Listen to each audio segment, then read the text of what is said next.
오늘 우리 교단이 제정한 5.18 민주화운동 기념주일로 지킵니다. 원래는 다음 주일이 맞는데 다음 주일은 다 아시는 것처럼 우리 교회 창립 72주년 기념주일이기에 한 주일 앞당겨 지키게 되었습니다. 올해 5.18 민주화운동 기념주일은 다른 해보다 조금 더 특별한 것 같습니다. 첫째는 이 45주년이기에 그렇습니다. 보통 우리가 꺾어진 해나 이렇게 찬 해는 더 특별히 지키는데 올해는 꺾어진 해입니다. 그리고 둘째는 12.3 비상계엄의 모델이 된 5.17 비상계엄 때문에 그렇습니다. 그래서 이것이 오버랩되어 나타납니다.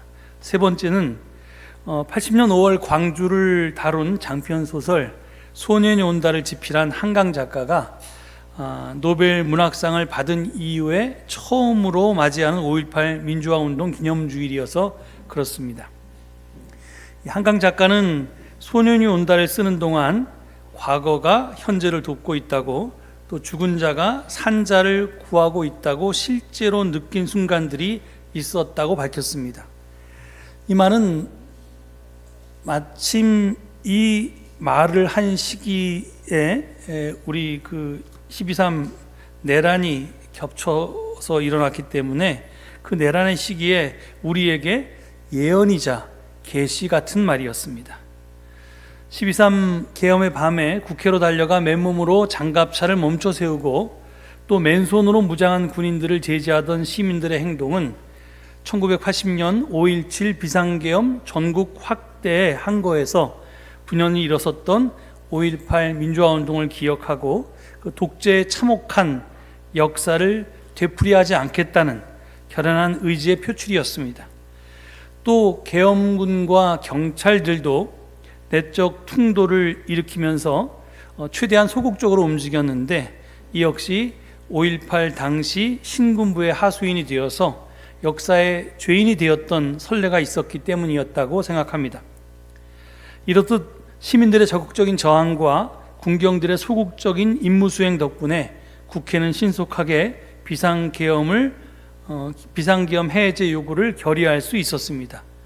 그래서 우리 국민 모두는 한강 작가가 말한 과거가 현재를 돕고 죽은 자가 산 자를 구하는 것을 눈으로 직접 볼 수 있었습니다. 이 소설 소년이 온다는 장편 소설이지만 그렇게 길지는 않습니다. 215쪽짜리 소설책인데요. 하지만 그것은 읽기가 쉽지가 않습니다. 왜냐하면 굉장히 읽을 때 고통을 느끼기 때문입니다. 마지막 부분에 나오는 한 구절을 제가 인용해 보았습니다.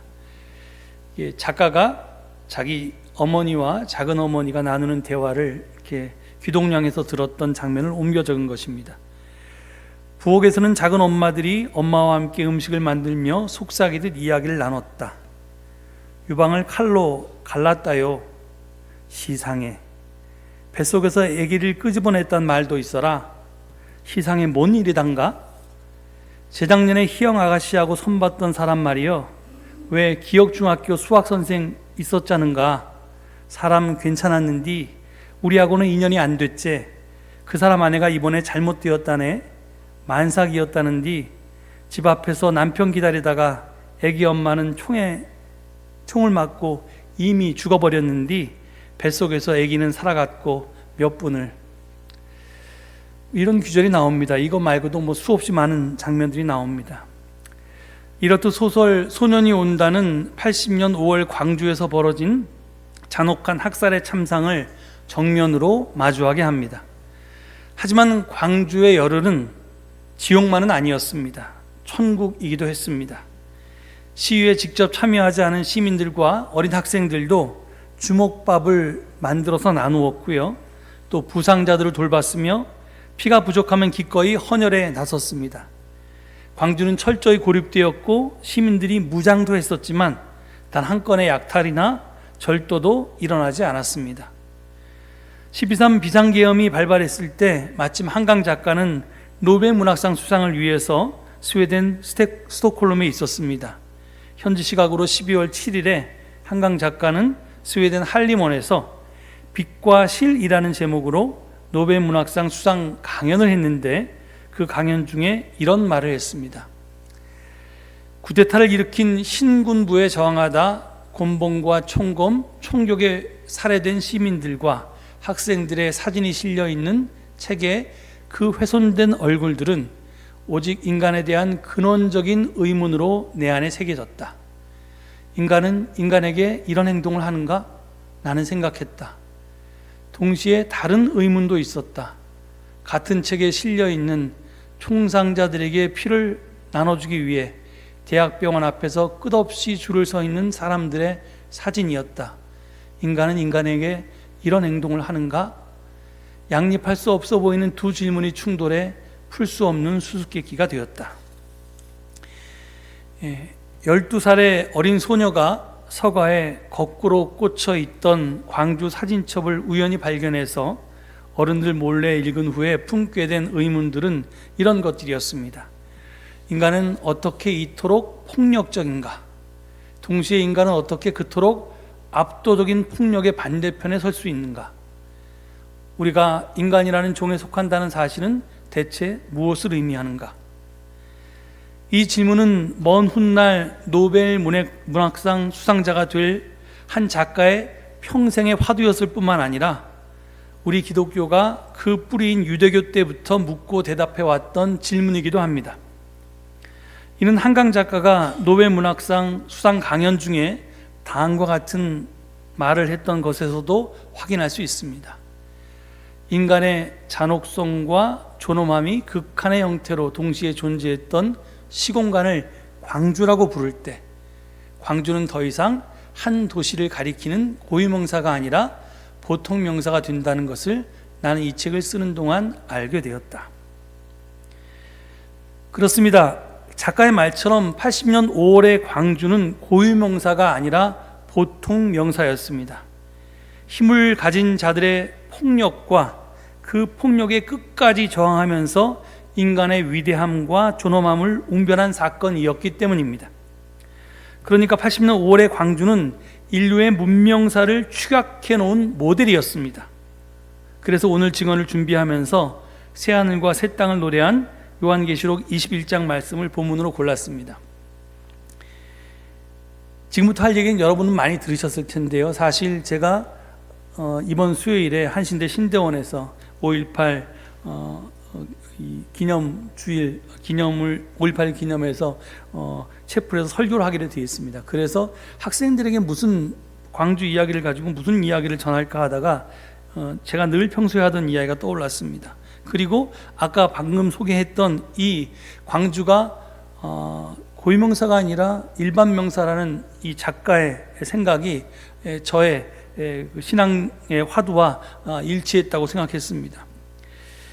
저명한 신학성서 학자이자 역사적 예수 연구가인 존 도미닉 크로사는 몇몇 책에서 성경은 왜 천지창조의 시기를 하필 기원전 4000년 무렵으로 잡고 있는가를 질문했습니다. 그리고 그 답을 고대 메소포타미아 지역에서 살았던 수메르인들의 신석기 혁명에서 찾았습니다.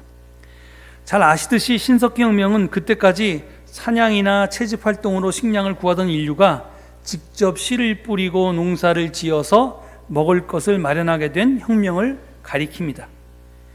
이 신석기 혁명은 인류 역사에 많은 변화를 가져왔습니다. 가장 핵심적인 것은 생산성의 향상이었습니다. 그 전까지는 생산성이 낮아서 열심히 일해도 입에 풀칠하기도 쉽지 않았습니다. 그러니까 자기 생존 유지에 필요한 식량조차도 생산하지 못했던 것입니다. 그런데 생산성이 향상되니까 잉여 생산물이 생겨나기 시작했습니다. 자기의 생존 유지에 필요한 식량 이상을 생산하게 된 것입니다. 하지만 이것은 좋은 일이잖아요. 그러니까 이제 궁핍하게 살지 않고 좀 풍족하게 사는 순기능만 있었던 것은 아니었습니다. 역기능도 생겨났습니다. 그것은 그 잉여 생산물을 힘으로 빼앗고자 하는 사람들이 등장했다는 것입니다. 폭력이 난무하고 무기가 발달하게 되었고 계급이 발생했습니다. 그때까지 노동력을 출산하는 여성이 중심이었던 사회는 이제 여성보다 힘이 센 남성 중심의 위기의 사회로 바뀌어 갑니다. 그래서 크로사는 창세기가 말하는 죄를 폭력의 증대로 설명합니다. 신석기 혁명 이후 인류는 힘을 숭배하게 되었습니다. 그래서 월터 윙크라고 하는 신학자는 인류는 아주 오래전부터 힘이 인간을 구원한다고 믿어왔다고 말합니다. 그것이 그가 강조한 소위 구원하는 폭력이라는 신화입니다. 폭력이 우리를 구원한다라는 겁니다. 윙크의 말처럼 인류는 오래전부터 지금까지 힘을 추구하고 힘을 숭배하고 힘을 신앙해 왔습니다. 힘이 최고다. 그러니까 힘을 키우고 힘을 가져라. 그러면 상대방과의 경쟁에서 승리할 것이다. 그리고 그 승리가 너에게 안녕을, 평안을 가져다 줄 것이다. 이것이 우리 개인과 우리 사회와 또 모든 국가들의 구호요, 가치요, 목표였습니다. 그런데 우리가 잘 아는 것처럼 인류 역사에서 힘의 최고 결정체는 제국이었습니다. 그리고 우리가 믿는 기독교와 그 뿌리가 된 유대교는 이 제국들과 깊이 연관되어 있습니다. 유대교의 출발인 야훼 유일신앙은 이집트 제국으로부터의 탈출에서 비롯되었습니다. 또 십자가 사건과 부활 사건에서 비롯된 기독교의 탄생도 로마 제국 반대와 직결되어 있습니다.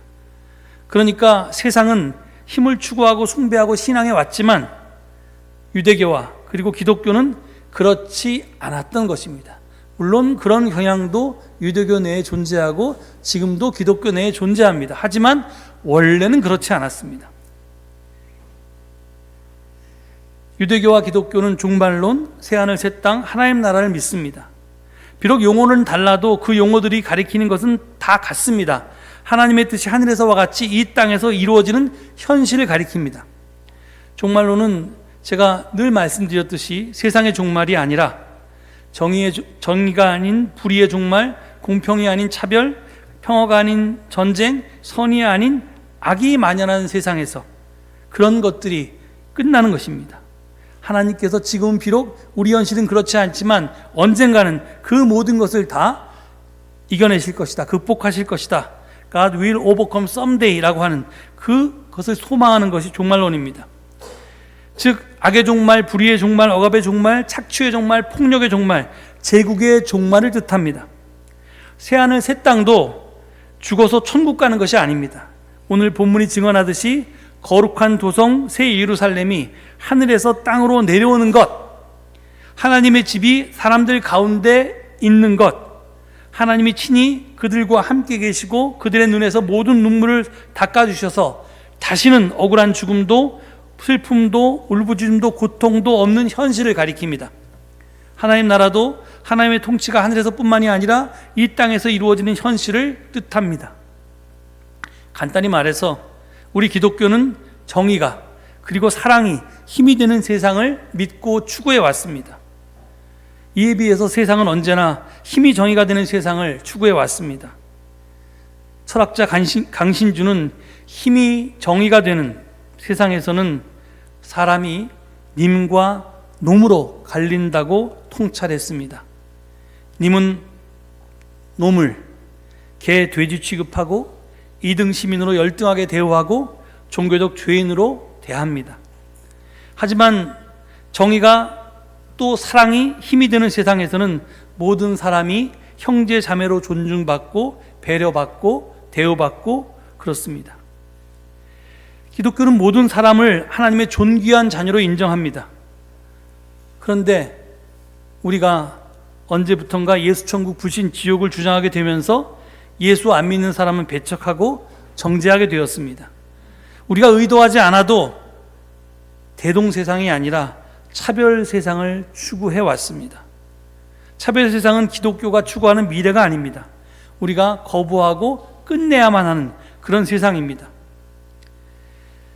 오늘 우리는 5.18을 기리고 광주 정신을 계승하고자 하는데 그것은 광주에서 있었던 그 대동세상, 기독교적인 용어로 표현하자면 종말론, 새하늘 새 땅, 하나님 나라를 꿈꾸고 그것을 만들고 그것을 확산한 일에 다름 아닙니다. 80년 5.18 광주 민주화 운동은 우리가 다 아시다시피 미완으로 그쳤습니다. 하지만 7년 뒤에 6월 민주항쟁으로 부활했습니다. 도청 광장에 그 자유와 평등과 평화와 서로 돌봄과 배려는 전국의 광장으로 확산되었습니다. 하지만 87년 민주항쟁 역시 절반의 성공으로 그치고 말았습니다. 그러나 2016년, 17년 촛불혁명으로 다시 활활 타올랐습니다. 그리고 이번에는 빛의 혁명으로 다시 이어지고 있습니다. 45년이 지난 지금 5월 광주는 전국으로 확장되었고 열사들이 꿈꾸었던 내일은 우리의 오늘이 되었습니다. 광주는 한강 작가가 말하듯이 고유명사가 아니라 일반 명사입니다. 인간성과 인간의 존엄함을 추구하고 꿈꾸고 하는 모든 곳에서 벌어지는 사건입니다. 그 소설의 제목이 소년이 온다라고 했죠. 이 온다는 오다의 현재 진행형입니다. 그게 과거에 있었던 광주의 사건이 지금 현재가 되어야 한다는 것을 강조하기 위해서 작가는 이렇게 이름 붙였다고 합니다. 저는 부디 우리 기독교가 오늘 여기에서 광주를 현재화하는 일에 방해가 되지 않길 바랍니다. 기독교가 꿈꿔온 누구나 환영받고 모두가 대접받는 하나님 나라를 오늘 여기에 이루는 일에 우리 광장의 시민들과 함께 우리 기독교가 이바지하게 되기를 간절히 축원합니다. 이 말씀을 되새기시면서 잠시 침묵 가운데 기도하시겠습니다.